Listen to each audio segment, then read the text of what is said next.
지금까지 우리나라 과학기술에 대한 투자, 그다음에 투자에 대비 우리의 성과 더해서 우리가 부족한 점이 뭔지, 그리고 어떤 점을 개선해야 될지 그런 말씀을 제가 지금까지 해온 연구 이런 걸 바탕으로 말씀을 드리고자 합니다.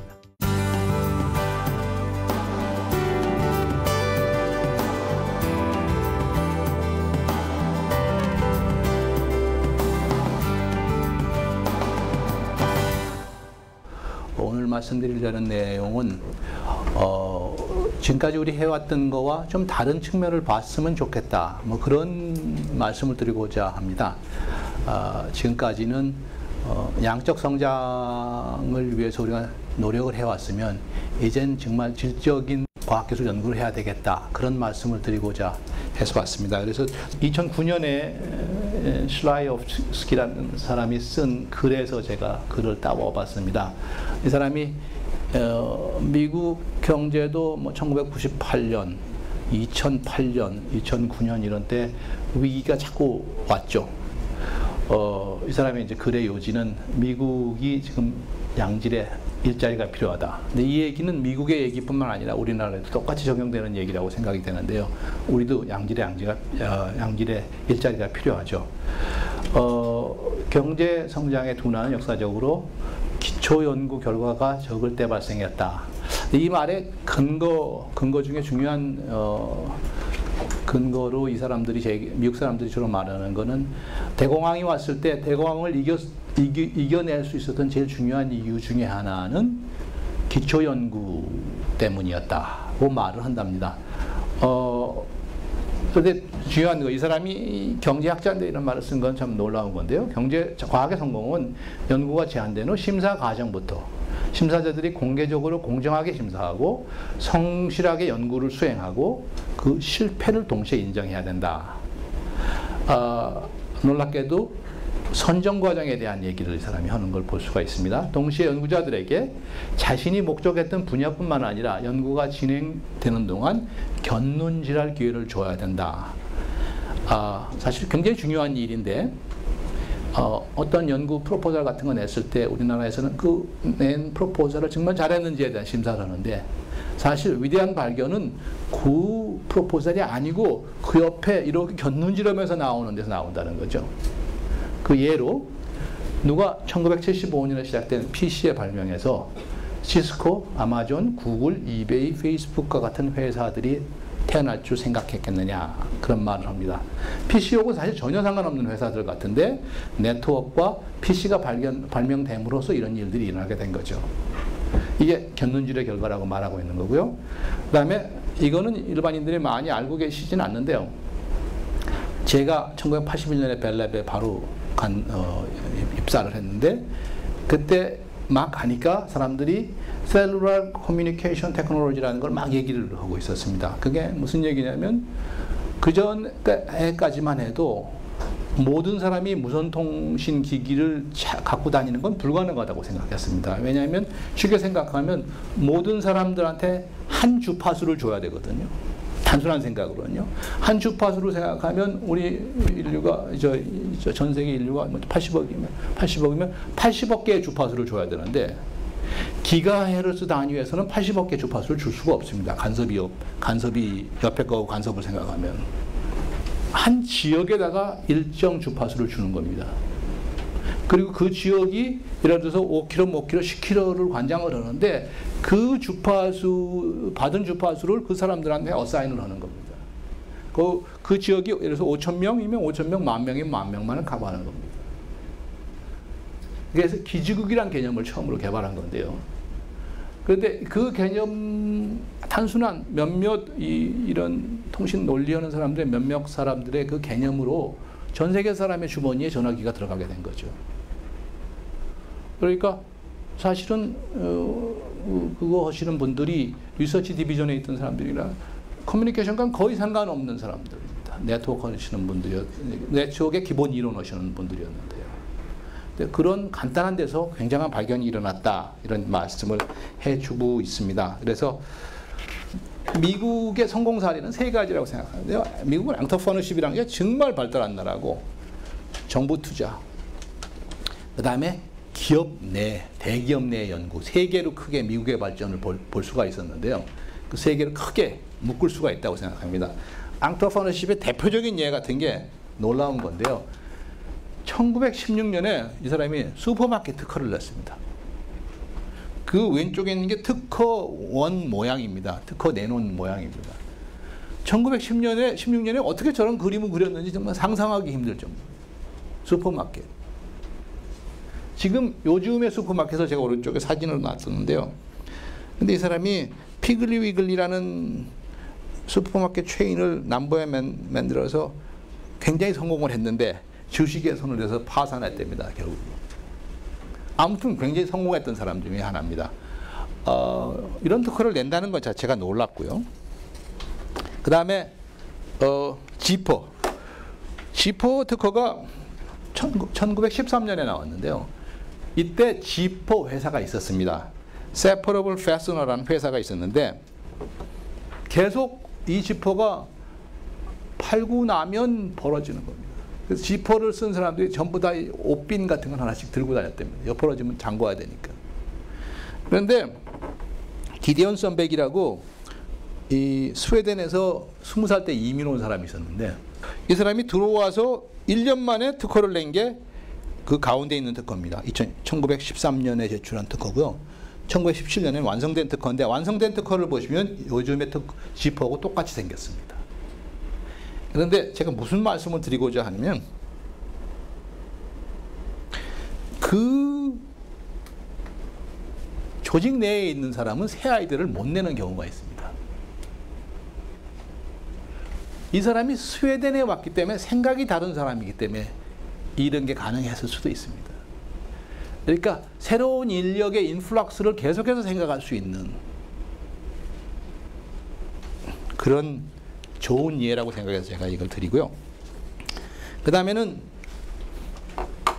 라이트 브라더스에 관한 비행기에 관한 얘기를 해드리면 이 사람들이 자전거 수리업을 하고 있었어요. 정부가 돈을 낸 게 아닙니다. 완전히 자전거 수리소에서 받은 돈으로 비행기를 만든 겁니다. 비행기 디자인. 근데 이 사람들은 처음으로 이 사람들이 비행기는 딴 비행기와 뭐가 다르냐면 날개가 나는 새 날개처럼 생기지 않고 방향키가 있고 나중에는 엔진을 붙였습니다.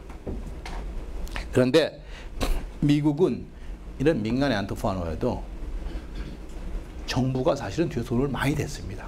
라이트 브라더스가 나중에 되는 것 같으니까. 그래서 이미 오하이오 데이톤에 있는 풍동시설을 쓰게 했고 그 다음에 제작 과정 스미소니안 같은 데서 돈을 그러니까 꼭 미국 정부가 아니어도 미국 관변단체 비슷한 데서 굉장히 많이 도와줬습니다. 라이트 브라더스를. 근데 그런 게 우리나라는 관변단체들이 되게 높은데 여기는 이렇게 안토파노들 도와주는 제도를 만든다는 게 다른 세상 같습니다. 제가 보면. 그럴 수 있는 나라가 돼야 될 것 같은데요. 우리도요. 그 점에서 제가 이 라이트 브라더스 얘기를 갖고 왔습니다.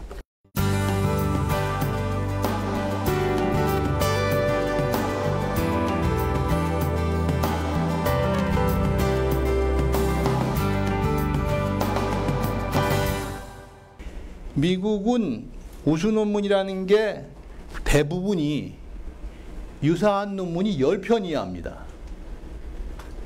남이 안 한 일을 한다는 소리죠. 근데 우리나라는 보시면 아시겠지만 비슷한 일을 하는 사람이 1000명, 10,000명까지 있는 그런 연구를 합니다. 그러니까 서양 사람들 말로 Me Too Science라고 그러는데요. 저 사람이 하니까 나도 따라서 한다는 연구를 굉장히 많이 하는 겁니다. 남이 안 하는 연구는 무서워서 안 하는 겁니다. 우리나라 50개 중에 진짜 이 사람만이 하는 거 딱 3개가 있었습니다. 전복의 제주도 주위에서의 전복 연구. 그건 제주도에서뿐이 안 하니까 당연히 오리지널하죠. 그거 말고는 정말 제가 봐도 오리지널하게 없는 겁니다. 우수 연구에서. 심지어는 아까 말씀드린 대로 대학들에서 임팩트 팩터로 다음 해에 봉급 책정을 하기 때문에 특히 젊으신 교수님들은 승진과 봉급이 책정이 되기 때문에 하지 않을 수가 없습니다. 이걸 따라가지 않을 수가 없습니다. 그러니까 몇 년이 걸리고 출간이 힘든 어려운 일은 당연히 안 할 수밖에 없습니다. 결국 실용화 연구라는 것은 기초 연구 중에서도 결국 궁극적으로 우리가 산업을 일으킬 수 있는 연구라는 것은 지적재산권에 있고 산업화에 있거든요. 그런데 어떤 본부장님 재료공학과 나오셨다는데 요즘에 어떤 재료공학과 선생님 논문을 30개씩 쓰십니다. 1년에. 저는 1년에 30개 논문 쓰는 사람한테는 봉급을 깎아야 된다고 생각합니다. 반대로. 절대 옳은 일이 아니라고 생각하거든요. 근데 그게 우리 사회에서 만연화돼 버렸다고 생각을 합니다. 노벨상이라는 게 사실은 상을 받기 위해서 연구를 한다는 건 우습지만 그 정도의 능력을 가진 연구를 발굴하고 지원을 하고 계속해서 기다려주고 하는 풍토를 만드는데 지금으로서는 정말 요원해 보입니다. 그런 풍토가 될 것 같지는 않고요.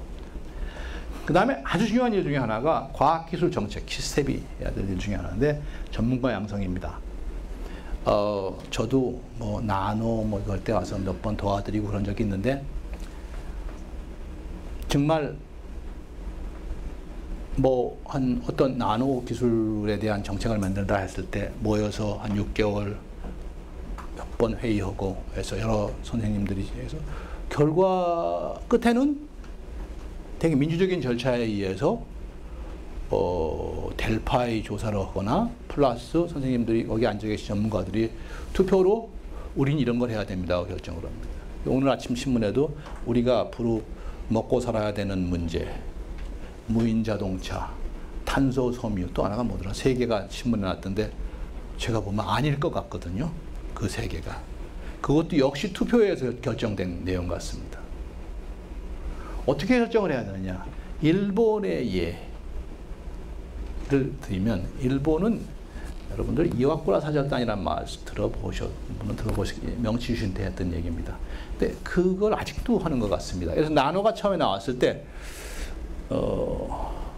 90년 제가 한국 들어오기 바로 전인데 벨랩에 일본 친구들이 셋이 왔습니다. 근데 그 셋 중에 하나가 저하고 아는 사람이라 저를 찾아왔습니다. 정부에서 한 달 동안 돈을 줬답니다. 돌아다닐 돈. 일본을 떠나서 미국의 여러 단체, 유럽의 여러 기관들을 돌아보고 한 달 뒤에 일본에 돌아가서 보고서를 씁니다. 그리고 그 사람들은 지금은 뭐 한 분은 정년하셨지만 그 뒤에도 일본 내에서 그 기술의 정책 전문가가 되는 겁니다. 계속해서 쳐다보는 거죠. 그분이 어디로 옮겼더라도 일본 정부의 정책 전문가가 되는 겁니다. 그 기술에. 근데 우리는 너무 쉽게 결론을 내리고 약간 깊이가 얕은 정책 결정을 하는 것 같습니다. 그런 면에서는. 반도체와 트랜지스터에 관한 특허도 1942년에 쇼클리라는 사람이 바딘과 브라틴이라는 사람을 고용을 하는데 이 사람들을 그때 대학 교수 봉급의 2배를 줬답니다. 봉급을. 2배를 주고 데려오고 그 다음에 그 시절 돈으로 42만 불 정도를 투자를 한 겁니다. 트랜지스터 프로젝트에. 그리고 5년이 걸렸습니다. 지금 돈으로 제가 환산해 보니까 700만 불 정도입니다. 사실 우리나라 대기업도 이런 걸 해야 되는 거죠.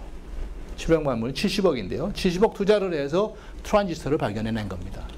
그러니까 지금도 우리 대기업이 70억 투자를 해야 된다고 제가 말씀을 드리는 겁니다.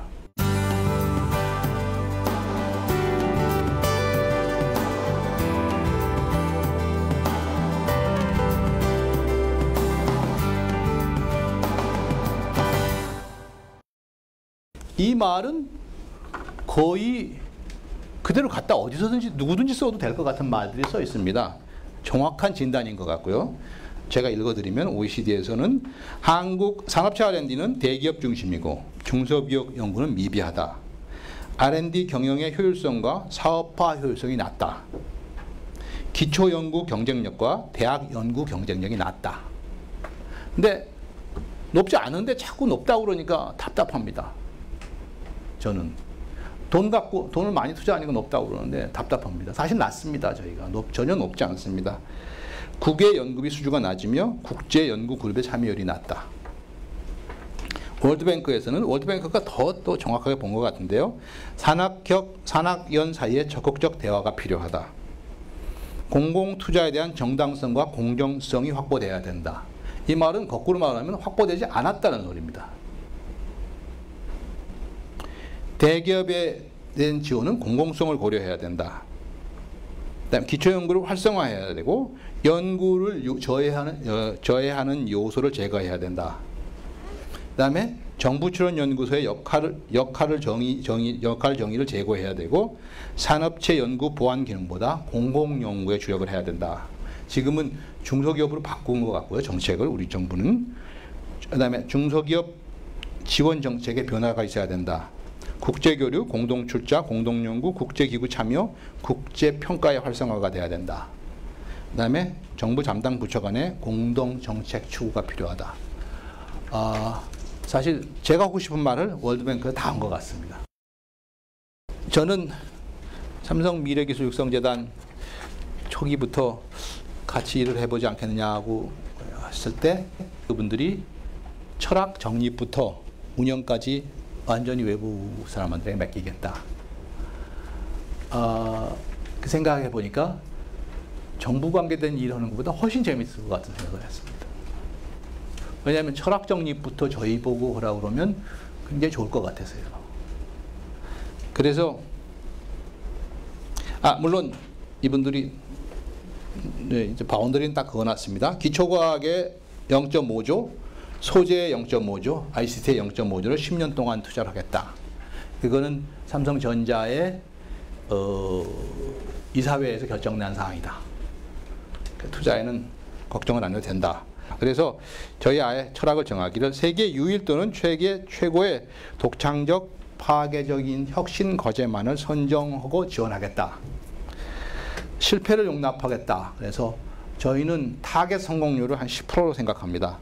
그리고 본인의 프로포설에 냈던 것 말고 옆으로 견눈질해서 좋은 게 있으면 얼마든지 하십시오. 해서 견눈질을 할 수 있는 기회를 드리고 성격에 맞게 형식과 절차 완전히 간소화하고 연구자 위주의 그래서 지금까지 R&D 업적이 많으신 분보다 아이디어를 좋으신 분을 주로 선정을 하고 선정평가는 국내뿐만 아니라 국외에서도 선정을 하고 그다음에 10%의 성공한 과제는 연석과제 또는 사업화로 저희가 적극적으로 나서서 해보려고 하고 있습니다.